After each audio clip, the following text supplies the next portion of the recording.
చాలా మందికి pregnancy plan చేస్తున్నప్పుడు మంత్లీ పీరియడ్స్ రెగ్యులర్ గానే ఉన్నాయి, బట్ ఇంకా ప్రెగ్నెన్సీ అందట్లేదు అన్నట్టు డౌట్స్ అనేవి ఉండొచ్చు అనమాట. సో ఇలాంటప్పుడు మనము సైకిల్స్ అనేవి రెగ్యులర్ గా ఉన్నాయి అంటే దాని వల్ల ఏం అర్థమవుతుంది మనకు మంత్లీ ఫాలికల్ అనేది పెరగడం, అది రప్చర్ అయి ఎగ్ రిలీజ్ అవ్వడం అనేది కరెక్ట్ గా జరుగుతుంది అన్నట్టు అర్థం అనమాట. సో 99.5% ఆఫ్ ద కేసెస్ లో మనము అది రెగ్యులర్ గా ఉంది అని అర్థం చేసుకోవచ్చు. బట్ ఇలా అవుతున్నా కూడా మనకు ప్రెగ్నెన్సీ న్యాచురల్ గా అందకపోవడానికి మన కారణాలు ఏముంటాయి అని మనం చూసినట్టయితే, మనకు ఫాలికల్ రప్చర్ అయ్యి రిలీజ్ అవుతుంది, బట్ మనకి అది రిలీజ్ అయ్యాక ట్యూబ్స్ లో వెళ్ళడానికి స్పర్మ్ తోటి అది ఫర్టిలైజ్ అవ్వడానికి ఏమన్నా ఇష్యూ ఉందా, అంటే ట్యూబ్స్ లో ఏమన్నా బ్లాక్ ఉందా అనేది చూసుకోవడం ఇంపార్టెంట్ అనమాట. సో రెగ్యులర్ సైకిల్స్ ఉన్న వాళ్ళలో ప్రెగ్నెన్సీ ప్లాన్ చేస్తున్నప్పుడు మనకు న్యాచురల్ గా రావట్లేదు అన్నప్పుడు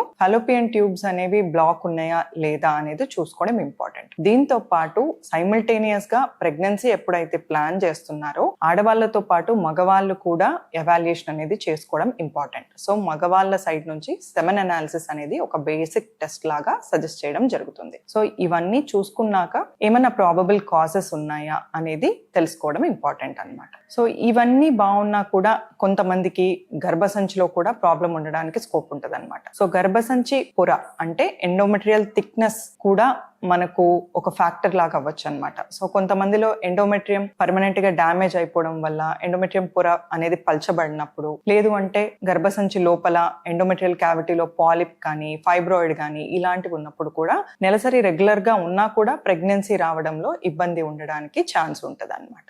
థ్యాంక్ యూ.